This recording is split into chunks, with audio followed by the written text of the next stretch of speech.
आज की मॉर्निंग थी सच में गुड मॉर्निंग, क्योंकि आज सुबह से तैयारियां हो रही थी हमारे घर में जागरण की। क्योंकि घर में मैया जी आने वाले हैं तो जागरण की तैयारियां बहुत ही धूमधाम से चल रही हैं। और इन सारी प्रिपरेशन का ध्यान हमारी फेरी खुद रख रही है ताकि कहीं पे भी कोई भी चूक ना रह जाए। वहीं जहां बाहर प्रिपरेशन चल रही थी जागरण की, मैया जी का भवन सजाया जा रहा था, वहीं अंदर हम भी शाम की तैयारियों में लगे हुए थे, क्योंकि शाम 7 बजे हमें जाना था मंदिर मैया जी की जोत लेने, जिसकी बात हमने पहले ही पंडित जी से कर रखी थी। उन्होंने हमें शाम 7 बजे बुलाया था ताकि हम मंदिर जाएं और मैया जी की जोत को आदर पूर्वक अपने घर लेकर आएं। और शाम होते होते बहुत ही सही टाइम पर हमारी जो जागरण की तैयारियां थी, जो डेकोरेशन वगैरह थी, वो ख़त्म हो चुकी थी। बहुत ही सुंदर मैया जी का भवन सज चुका था। अगर डेकोरेशन की बात करें तो डेकोरेशन बहुत सुंदर हुई थी, और टेंट का जो कलर कॉम्बिनेशन था वो तो मुझे बहुत ही पसंद आया। हमारे गेट की डेकोरेशन फ्लावर से की गई थी, जो कि बहुत सुंदर लग रही थी। और जितनी भी डेकोरेशन थी, जितनी भी सजावट थी, वो बहुत ही दिल से की गई थी। आफ्टर ऑल मैया जी घर पे आने वाले हैं तो सजावट तो बनती है। बहुत ही प्यारा लग रहा था। उधर जो मैया जी का भवन था वो बहुत ही सुंदर डेकोरेट हो चुका था। 7 बजे करीबन हम निकले थे जोत लेने के लिए, और 8 सवा 8 बजे के बीच हम जोत लेकर घर वापस पहुंच चुके थे। जैसे ही हम घर पहुंचे तो हमने देखा कि सब बाहर ही हमारा वेट कर रहे थे, और जैसे ही मैया जी की जोत को बाहर निकाला गया, सबने पूरी खुशी के साथ ढोल और फूलों की बरसात करके मैया जी का स्वागत किया, और पूरे आदर और सम्मान के साथ मैया जी की जोत को अपने घर लेकर आए। सबने मैया जी की जोत के दर्शन किए, जयकारे लगाए। बहुत ही सुंदर माहौल बन चुका था जब मैया जी की जोत को घर पे लाया गया। और फिर हमने गेट के ऊपर तेल गिराकर मैया जी का स्वागत किया। हमें घर जाके ही बताया गया कि जोत जो है वो भवन में रखने से पहले हमें अपने मंदिर में रखनी पड़ेगी। वहाँ पे जाके मंदिर में मत्था टेकना पड़ेगा जोत का, फिर हम अपनी जोत को जो है भवन में स्थापित कर सकते हैं। इसलिए हमने ठीक वैसा ही किया जैसा हमें बताया गया था। हम अपनी जोत को मंदिर में लेकर आए और वहाँ पर मैया जी की जोत को रखा, और रख के वहाँ पर पहले मत्था टेका, और उसके बाद हमने अपनी जोत को किया भवन में स्थापित। तो मैया जी की जोत स्थापित करने के बाद, पूजा पाठ करने के बाद जो जागरण था वो शुरू हो चुका था। अभी जागरण शुरू ही हुआ था, इसलिए इतना जोश दिखाई दे रहा था। जितने भी लोग आए थे, जितने भी भक्त बैठे थे मैया जी के भवन में, वो सब इतने खुश थे और तालियां लगा के मैया जी की हाजिरी भर रहे थे। और भवन में जो मंडली आई थी, हमारी गाने की मंडली जो आई थी, वो बहुत अच्छे थे। उन्होंने बहुत अच्छे तरह से समा बांधा। मैया जी के भवन में जितने भी भजन गाए गए वो इतने प्यारे थे, इतने प्यारे थे कि सारा जागरण जो था उसमें मैया जी के चरणों में ही हमारा मन लगा रहा। जितनी खुशी आज हमें हमारे घर में जागरण की थी, मैया जी के आने की थी, उतनी ही खुशी से भजन मंडली ने पूरे जागरण में भजन कीर्तन किया और बहुत ही आनंदित माहौल पैदा कर दिया। उसके बाद हम सब ने नाचकर मैया जी के भवन में हाज़िरी लगवाई। बहुत ही मज़ा आया। और जैसे ही 12 बजे वैसे ही हमने केक कटिंग की तैयारी शुरू कर दी।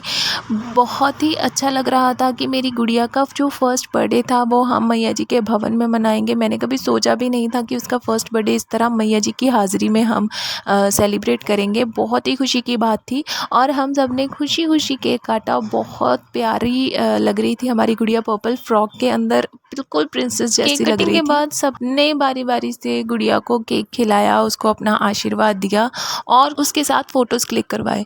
क्योंकि हम ज़्यादा देर तक फ़ोटोज़ क्लिक नहीं कर सकते थे, जागरण को दोबारा शुरू होना था, तो इसलिए हमने फ़ोटोज़ का जो मामला था उसको जल्दी जल्दी से ख़त्म कर दिया और दोबारा से जागरण शुरू करवाया, क्योंकि वो पोर्शन आने वाला था जिसका हमें बहुत ही बेसब्री से इंतज़ार था। जो है वो केक खाने में मस्त है, और उधर माँ पार्वती और भोलेनाथ जी स्टेज पे आने के लिए रेडी थे। उनको देखकर मतलब इतनी खुशी हुई, वो इतने ब्यूटीफुल और इतने सुंदर तैयार हुए हुए थे, जिनको देखकर लग रहा था कि साक्षात भोलेनाथ और माँ पार्वती हमारे भवन में प्रकट हो गए हों। स्टेज पे आने के बाद उन्होंने माँ पार्वती और भोलेनाथ जी के इतने प्यारे प्यारे पोजेस दिखाए, जो देखने में बहुत सुंदर लग रहे थे। उनकी सबने फ़ोटोज़ भी क्लिक की, और इतनी प्यारी छवि दिखाई दे रही थी कि मानो बस देखते ही जाएं।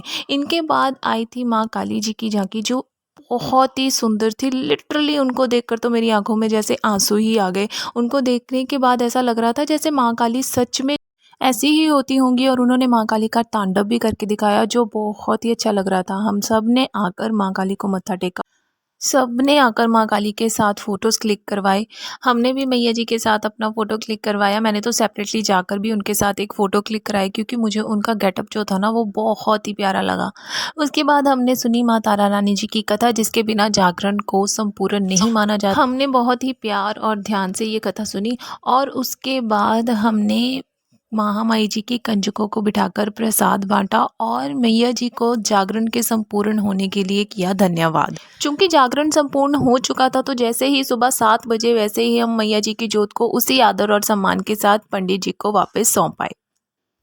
सुबह होते-होते काफ़ी हद तक मेहमान जो थे वो अपने-अपने घरों को जा चुके थे और कुछ मेहमान ऐसे थे जो अंदर आराम कर रहे थे।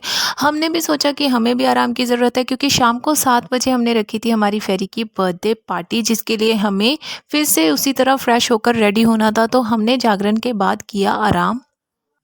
मेहमान जो थे वो आने शुरू हो चुके थे लेकिन आज शाम की जो जान थी हमारी फेरी जो थी उसको हमने रखा था अलग और सेपरेट रूम में क्योंकि अभी तक उसकी एंट्री को थोड़ा टाइम था। बहुत ज़्यादा गेस्ट तो नहीं आने वाले थे तो मैं चाहती थी कि सभी गेस्ट एक बार आ जाएं उसके बाद हम करेंगे हमारी फेरी की ग्रैंड एंट्री।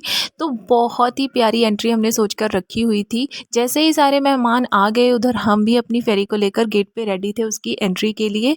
यहाँ पे जैसे ही हम एंटर हुए तो हमारे कुछ उन्होंने पोजेस क्लिक किए हमारी फेरी के साथ क्योंकि मैं फलक की एंट्री के लिए बहुत ज़्यादा एक्साइटेड थी तो मुझे फ़ोटोज़ क्लिक कराना भी अच्छा नहीं लग रहा था और मैं सोच रही थी कि जल्दी से ख़त्म हो और बेबी की एंट्री शुरू हो।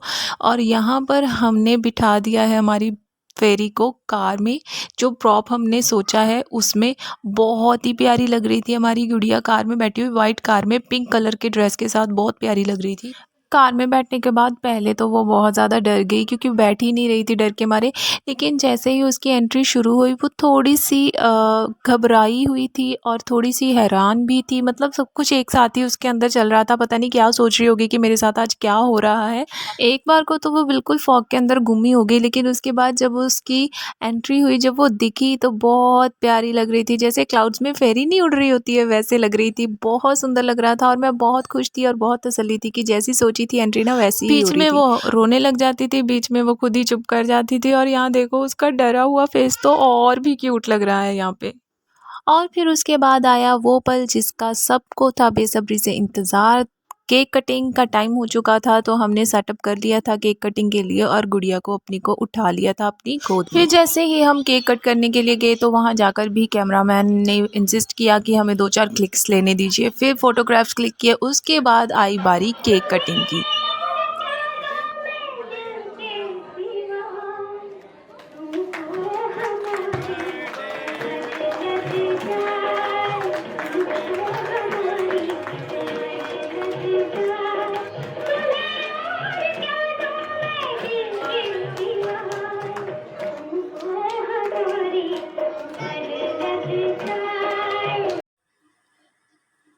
ये जो गाना आप बैकग्राउंड में सुन रहे हैं ये गाना मैं बहुत देर से सोच के बैठी थी कि जब मेरी फेरी का फर्स्ट बर्थडे केक कटिंग होगा तो मैं यही गाना लगवाऊंगी और यही गाना आज हमारे बैकग्राउंड में बज रहा था। तो मैं इतनी खुश थी। हम जैसा मोमेंट क्रिएट करना चाहते थे हमारे फेरी के फर्स्ट बर्थडे केक कटिंग पे वैसा ही मोमेंट क्रिएट कर पाए।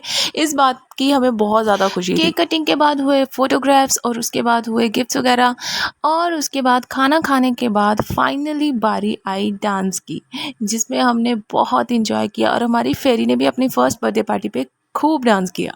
क्योंकि आज उसी का दिन था तो सब उसी के साथ डांस करना चाहते तो इसलिए हमने ज़्यादा देर उसके साथ डांस नहीं किया और सबको मौका दिया कि उसके साथ डांस कर सकें। मुझे तो डर था कि कहीं वो रोए ना क्योंकि बच्चों का कुछ नहीं पता होता कि कब मूड ख़राब हो जाए और फिर वो सबका दिल तोड़ देगी अचानक से कि मैंने किसी के साथ डांस नहीं करना। लेकिन फेरी इतनी खुश थी कि उसने बारी बारी सबकी गोद में जाके डांस किया, सबको खुश किया। लेकिन वो खुद इतनी परेशान नहीं हुई जिसका मुझे डर था कि अगर वो परेशान हो जाती तो सारी पार्टी का मज़ा ख़राब हो जाता। लेकिन जब तक डांस चला मेरे बेबी ने सबके साथ डांस किया। अगर मैं बात करूँ होटल की तो बहुत ही बढ़िया होटल था और उन्होंने बहुत अच्छी पार्टी ऑर्गेनाइज़ की थी। जैसा मैंने उन्हें बताया था वैसी ही उन्होंने पार्टी ऑर्गेनाइज़ की थी हमारे लिए। अगर आप लुधियाना से हो और आप अपने बेबी के लिए या अपने लव वंस के लिए ऐसी ही पार्टी अरेंज करना चाहते हो तो आपको होटल की डिटेल्स डिस्क्रिप्शन में मिल जाएंगे, आप वहाँ से चेकआउट कर सकते हो। तब तक के लिए आप वीडियो को एंजॉय करो। Till then bye bye.